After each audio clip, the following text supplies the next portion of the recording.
Hi everyone and welcome back to SGTV. Today we are joined by Neil Bridgeman from UKES Rail.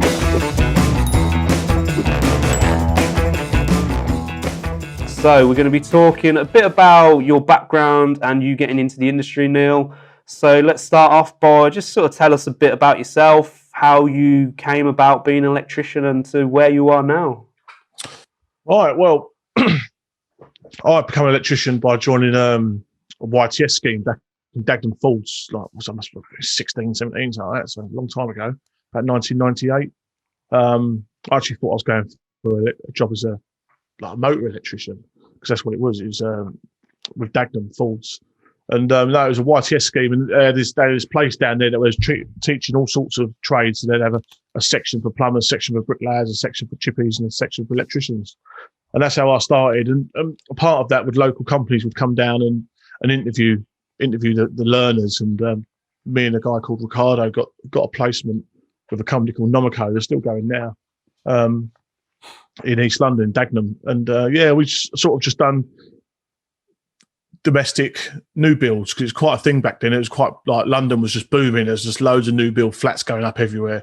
So we've done a lot of new build flats. And then I left there because, as most apprentices will know, as soon as you become qualified, you think you know everything. So you're going to go immediately out on your own and then double your money, and then you realise it's not as easy as all that. But I went out on my own and done a lot of subcontracting. I sort of subcontracted from coming out of my time all the way to start this company in 2010. So I probably subcontracted for about 8 years, and it's not the right employment. I should never have done it, but you don't know what you don't know. And was that sort of throwing yourself in at the deep end almost? Well, yeah, but it was like there's a lot of talk now about IR35, and the construction has been terrible with it in terms of this casual labour-only subcontracting. It's not really right. And I worked for three companies as a labour-only subcontractor over them years, and it's just not the right employment. You shouldn't be doing it. And but it's prevalent in the construction industry. Many electricians will be doing it. Is it still a thing now then? Yeah, it really is. I mean, it's like the agencies are trying to combat it in terms of, obviously you've got to try and set up limited companies, or there's a thing called an umbrella scheme. I was a part of an umbrella scheme for a while, and it's just iffy employment. I think it's legal. I'm not saying anything illegal, but it's just not great employment. You're not being treated well, and but at the time that was what was done. I think it still is done a lot of the times.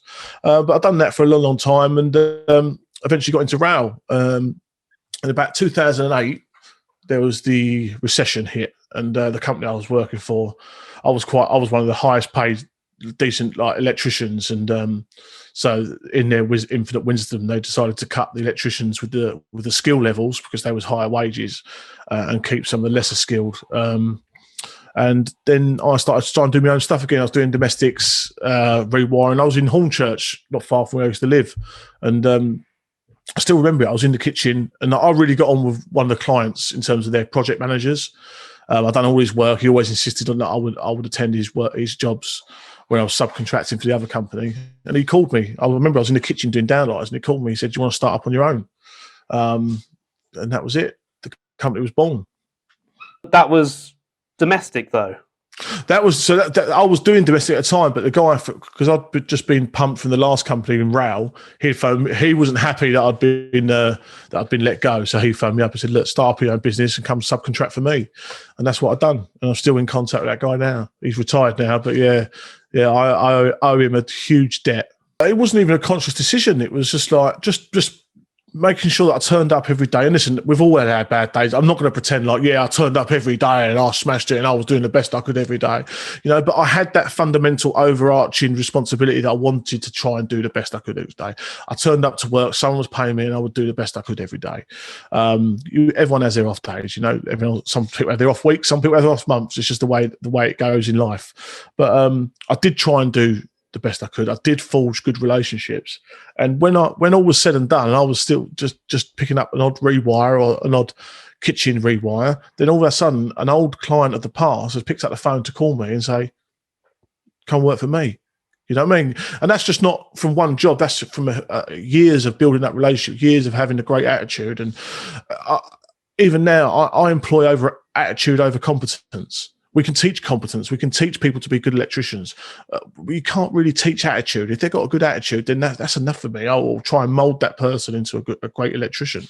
It's a good mentality to have, though. Mm. So your company, UKES Rail. So would you class yourself as an engineering technician? How would you class yourself? Because I know different sectors of the electrical industry will classed as a certain type of engineer, electrician. So what's yours? So you got two. So you've got the company is what the company is, and it's just. The company was UK Electrical Services originally. That's where the UKES comes from. And then I decided to just focus on rail, get tunnel vision on rail and become an expert in rail. That's where I wanted to take it. The engineering technician is a personal thing to me. So that is awarded by the IET.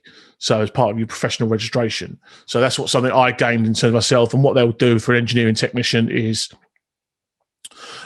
there's a set of questions. There's 3 questions they'll give you online. You have to become a member first of all, and then once you're a member, you can apply for. There's 3 stages. You've got the first stage, which is engineering technician. That's the only one I've done so far, so it's the only one I know about. And there's three technical questions that you've got to answer sufficiently, and there's also going to look at your qualifications and where you're at as a qualified in terms of qualifications, and then the questions are going to look at your competency. Are you going to be able to answer these 3 questions suitably? In some cases, they may interview as well. So that, and then if you pass that, you become an engineering technician. The second stage is incorporated engineer, which will be iEng. And then the last stage, or the final stage, I should say, is chartered engineer. So they're the 3 steps of professional registration with the IET. So the Eng Tech thing is a personal thing for me. Do you think you'll carry on and progress any more on that, or are you've sort of hit what you wanted to for the job you do? No, I want the end goal. I want to get that chartered engineer. In my industry, where we're going now, it's sort of a must in terms of many people will sort of dismiss your knowledge if you're not professionally registered, which I think is wrong. But so part of my personal development now is to work towards chartered engineer. But I haven't got a degree. I've never gone to university, so. Many people think that's a challenge to becoming chartered, but I think someone told me there's 70% of chartered engineer statuses are given to people without engineers. So it is a route that people should consider, especially if you're going towards that stage of designing, desk-based. You're moving away from the tools. You should that is a route I think most electricians and engineers should consider. So what exactly would that entail? Would that allow you to do to be a chartered engineer? In terms of me, it's very personal. So I'm looking for it for my personal development. I want to be pushed and pressed and have my knowledge prodded and see where I'm at. I don't think I'm there yet personally. I don't think I've got. That's why I'm trying to do the stages. So the next stage I will go be incorporated engineer. And that's refreshing to hear, though. Like a lot of people will, like you said, not everyone, but once they're qualified, they know everything. And I think I said this before, that the more you know, the more you realise you don't know. And for people to admit, I'm not there yet, I think that's good to hear, because that's a good attitude to have, that that you're honest about what you can and can't do and what you want to do. Yeah, and it's also the dedication and time to do it. It's difficult. It's difficult, and rightly so. It should be difficult. These things shouldn't be given away lightly. So it's in terms of it's dedication as well to the process. There's many things, but like you are right, knowing your limits is really, really difficult. And in terms of electrician, I wouldn't have considered myself, and I look back on this often and sort of think. I reckon 30 years of age was when I could call myself a good all-round electrician, and I've been doing it since 16. And to have that breadth and width of knowledge across all sectors took me to about 30. It is a wide ranging set of skills, and when you become qualified, it's really stage one. Stage one of your learning. It's like what I say about your driving license. You learn how to pass your test, then you go and learn how to drive, and that's what it's really like as an electrician. You learn how to get your gold card, then go and learn to be an electrician. That is not the end goal. That's the beginning. Yeah, there's a big difference between learning to wire something in a classroom or on paper, or however you're doing it, to being, whether it's in a house, rail, commercial building, they all vary and they're totally different, and it is a different thing, you know, when you're running cable, chasing cable, that kind of thing. We've only got to look at Artisan, Bundy, all that lot, you know. I mean, you just look at what they're doing. You can't teach that. You can't teach that in a college environment. You can't teach that in a controlled environment. You've got to go out there and seek it. And I guarantee you, if they told you the tears they've had on their journey, you know, the mistakes they've made, but you only learn from the mistakes. You only learn by doing. You can't learn. You can't learn from a whiteboard. You can't learn from a video. You can only learn by doing. And people shouldn't be afraid of making mistakes. We all make absolutely. them. I still make many mistakes every day. It's the way it goes because I do push myself, and sometimes the risk is when you push yourself, you can sometimes make a fool of yourself, you know. But yeah, I'm surrounded by great people that are supportive, so it's not too much of a big deal. But definitely, don't be afraid of pushing yourself and making them mistakes because that's how we improve. Own up to them as well. Always own up to them and always apologise. It's no big thing, you know. No. If you're working for someone who can't accept your apology and can't accept that you're pushing yourself, then maybe that's not the person you want to work for. You know, there's other employers out there. No, exactly. So let's talk about UKES Rail, UKES Rail, however you want to say it. So what is that then? So it's UK Electrical Services is what the original name was. That's what I thought. And part of that was I was very conscious about creating, I don't want to say a brand, but someone that I didn't want to be called Wiltshire Electrical or Bridgeman Electrical because I didn't want it to be associated with one area or one person. I wanted it to feel like it was anyone could come to us and anyone could use us. That was a conscious decision. So it's UK Electrical Services originally. And then after about 3 years of trading, I mean, I think 90%, 95% of our work was rail because that's where I'd come from. And I decided, I think I listened to Gary Vaynerchuk. He's like an American entrepreneur. He does lots of things, and he gives some great advice. And he actually said he went, if you want to be good at something, stick at something and get tunnel vision on it. You know what I mean? Absolutely, just get tunnel vision. And I just took that advice and I went, you know what? I'm going to get tunnel vision on rail. I'm going to do rail, and that is what we're going to be known for. Just as a railway electrical company, someone can come to us and know what we're going to be doing. Like a bit like. That tin of paint, you know what you're getting by looking at the company's name. It's Electrical Services and then the rail. They know exactly what they're getting when they come to us, and that's what I decided to do. And what sort of, obviously you're working in rail, what sort of work does that entail then?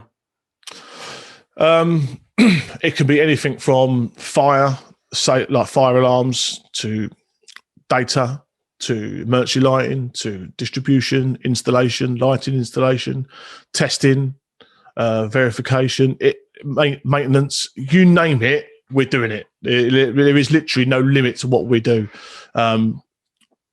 It's a wide containment system, steel, conduit, tray, ladder, loads of stuff. You know, I think there's quite a mixture, isn't there, in terms of companies out there, whether it's domestic or industrial, whatever, that they'll either try and do a bit of everything, or like you say, if you want to stick to what you're good at and get that tunnel vision, there's also nothing wrong with that. That's a good way of focusing your skills. But did you, by sort of having this sort of ambition to go down the rail network, did you see a niche in the market for that? Unconsciously, maybe. I mean, I sort of fell into it. Like I said, with the guy who offered me the work, I sort of fell into it. But when I started to rebrand it and refocus it, that was exactly what we wanted to do. There was companies out there that I didn't think specialised in that arena. Certainly not of our size. We're only a small company. I didn't specialise in that arena. They were sort of multidisciplined. And part of the other reason I chose to do that is because the insurances and the accreditations you need to work on a rail are quite expensive. So you almost exclude yourself from no one's going to come to us for a rewire. We're going to be 30% more expensive because our insurances are X, Y, Z to work on the railway. You know, our accreditations are very expensive to gain. So we sort of exclude ourselves. So why waste our time tendering for them works when we know we're going to be sort of 30-40% more expensive because our overheads are a lot more. So it was just about focusing really and making sure that we offered the services we said on the tin. Yeah. Was it just yourself that started the company, or did you have a partner involved, or did you bring in staff later on? How did that come about? It was me in a van. So I started, and I found that old video the other day. It was so I literally started in my mum's house, desk in the corner of the living room. and there's a little whiteboard above it, you know, in the living room, as if any parent should put. I would never allow my son to sit at a desk in my living room, you know. But it was an old council house, and that's how I first started. And I've actually still got the very first folder I bought myself, and it's got like job quotes. It's got all these things in it, you know. Now it's quite nice to keep, but it's yeah, that's how I started, and it was me in a van, and I'd go out and do the work and come back and do all the other stuff that we need to do, the quotes, the invoicing, the paperwork, the accreditations, the auditing. I've done all that myself for many years. And it was hard. Don't get me wrong, it was hard, especially with the contract that I was getting. It was based out of a Bristol office.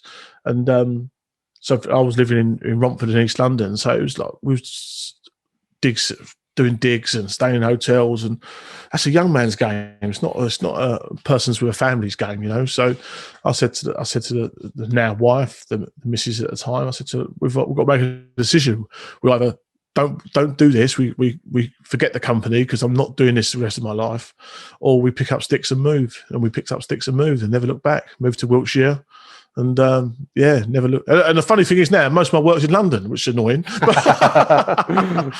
Sod's law, isn't it? Yeah, but no, and now there's 10 of us in total. Obviously, the wife is a director as well as me. I've got a supervisor who's been with me since he was 16. So his and my first day was on the last company we used to work for. So the company I said I subcontracted for on the rail. So our first day was together on that firm, and he stayed with me after I left. And now he's my supervisor at the age of 31. So he'll be watching this and going, he always thinks I talk a load of rubbish. Yeah. He'll want a pay rise as well. No, let's not get carried away. If you're watching, asking for a pay rise, he said before he might give you one. So how did you grow the company? Was it quite a natural progression? Yeah, it's been no. I'm not a salesman, so it's never been something I've consciously done.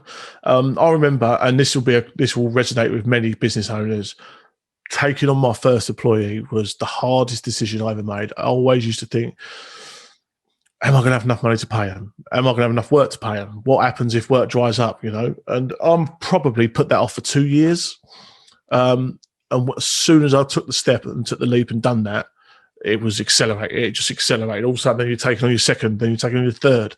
Then we was looking at apprenticeships, you know. So it's been quite a whirlwind, but we're in a real good place now. We've got a real healthy work bank. We've got a good reputation.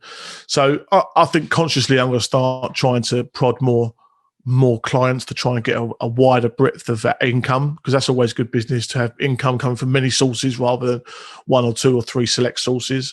So yeah, it was very natural growth. We've sort of, I would say in terms, if you look at our turnover, and I won't go into figures, but we've probably doubled in 4 or 5 years, which I think is quite healthy. You know, some of these people you see double very quickly, double, triple in a year, and that could be quite daunting. But we've probably 20% growth every year, which is, I think, is quite healthy.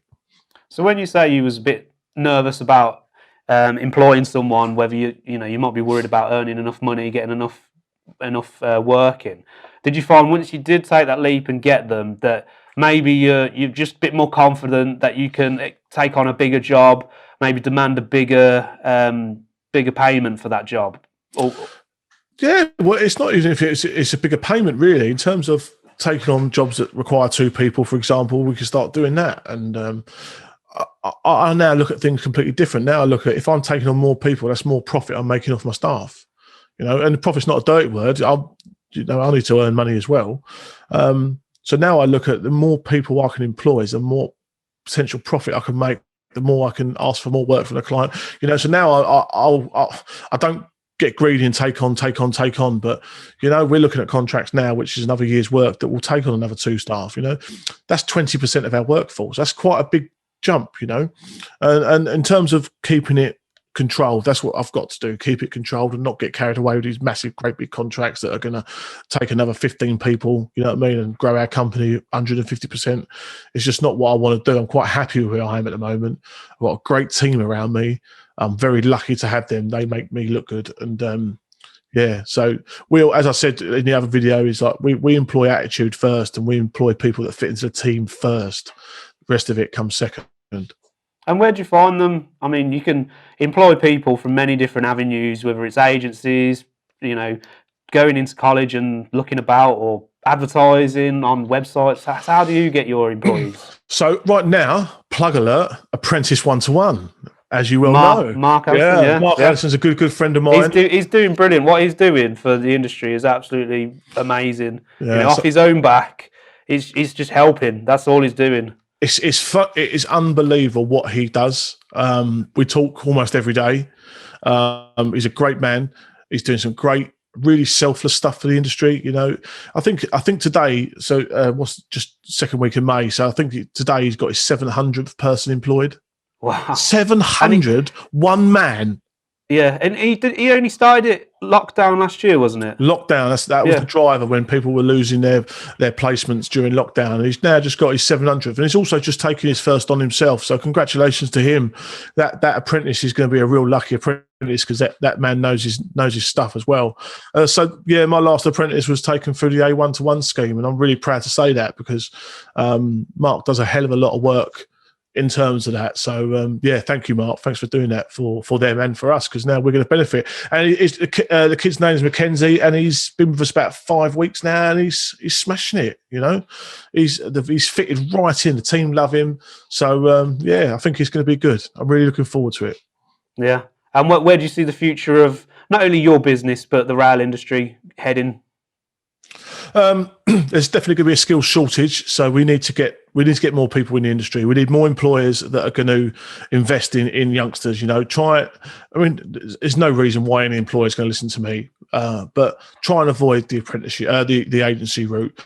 Try to build your workforce through real good employment methods and train them and upskill them, give them everything you can, because ultimately they're representing you as a business, and that's what I want to do. All my guys, my apprentices, I've got 2 apprentices coming out their time now. They're going straight on the fire alarm course, straight on the emergency lighting course, because that they need them skills. And you know what, even if they don't use them all the time, these are skills that's going to make them feel valued, and it's going to mean that when they turn up or the client asks them an awkward question, hopefully they're going to have the answers. I'm all for upskilling. So, I mean, there's a lot of controversy out there at the minute with new railways being built, whether you want them there or not.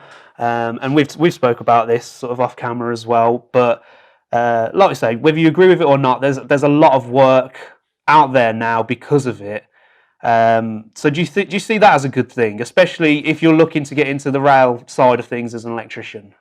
Yeah, I think if we're honest, like politics aside, work can only be a good thing. We've got a lot of people in this country and a lot of youngsters that need work, and to work with your hands shouldn't be a dirty word. I'm really proud to do what I do, and there's almost everyone I speak to and surround myself with is proud to work with their hands in whatever industry they are. And electrics is a professional industry. You should hold yourself high when you work with it. And I think in terms of like you say, there's going to be a hell of a lot of work. That can only be a good thing. It's as simple as that. Yeah, and it's like you say, it's not a dirty word at all. No, especially with COVID as well. We need this work. We need to get the economy going. We need to get youngsters working. We just need it. And I'll bang on about this time and time again, but I do blame schools in a way for putting people off trade, for making it out as though it's only a route for bad kids or kids who aren't academically clever. Some of the electricians I speak to on a daily basis are far more academically better than me. I couldn't even put that sentence together in good English. So there's some absolutely amazingly intelligent people out there in that industry earning far more money than some of the routes that teachers will tell you to get into. And I'm not saying you should go down one route or the other. Pick a route that you want to do at the end of the day. But my point being that it shouldn't be almost demonised. It shouldn't be a dirty word. It shouldn't be an industry that you're almost forced to get into. It's a flourishing industry. There's lots and lots of jobs and opportunities. And well, look where it's going. I mean, look at the stuff we've got coming. We've got EV charging. We've got you've got smart homes. You've got got the prosumer where you're going to have batteries installed in your house and solar panels doing this, that, and the other. The future is so exciting. And you've only got to look at the standards we've got at the moment. A bit BS767 up there. What's that? Like that thick? You know what I mean? It's just going to get. You've got to have a bit of clout about you to get you through this job. You know, it is a really, really mind tasking industry, and I think parents also need to take a bit of responsibility. You know what I mean? Not think of it as like you said earlier with the schools. Don't think of it as a route, a plan B. It can be a plan A for people, you know. And we're going through a massive skills shortage at the moment, so the rate's going up. Take advantage. Get your kids involved. And I've spoken to people like yourselves who own their own businesses, and they're doing well, really well, you know. And that, I suppose that's an attractive thing for a kid in the world of social media and Instagram, and seeing all these people that were flashing their wealth and all that. That's a big motivation for a lot of young people. And if you realise that you can have quite an affluent life by getting into this industry, then there's a selling point for you. But also look how I use this word a bit carefully. Look how sexy the industry is at the moment in terms of the YouTube electricians. They're making this thing like attractive to youngsters that it wasn't around when we was here. You know what I mean? It's just sort of like I said. I picked up a Pal Blue booklet and looked through what jobs I wanted to do with electrical. Now you can go onto YouTube. Excuse me, and type in whatever industry you want to work in, and I guarantee there's someone there showing you how to do it, and you can get a real flavour of it. They're doing a great job, in my opinion. All of them are doing a great job. They're making the industry approachable, sexy, attractive, and they're showing a real side of what it's like out there. More to them. Brilliant. Yeah. And they're not all as sexy as us on this channel, you know. So. Well, it's the beard, isn't it? Yeah. Right. Anyway, Neil, that's all we got time for today. I want to thank you for coming on the show. And like I said before, Neil's also done another episode on the job routes for electricians series. So keep your eyes out for that one. That's a good episode to watch there. So thank you all for watching. Please make sure you like, subscribe, hit the notification button, follow Mark. It's because we were talking about Mark from Apprentice 1-to-1. Follow Neil. Neil, where can our viewers find you on social media? Just type in. I'm on Twitter. I use Twitter quite a lot. Neil Bridgeman, LinkedIn as well. And listen, if you want to reach out, just reach out, and I will do what I can to help. Absolutely. Thanks again, Neil. See you later. See you next time.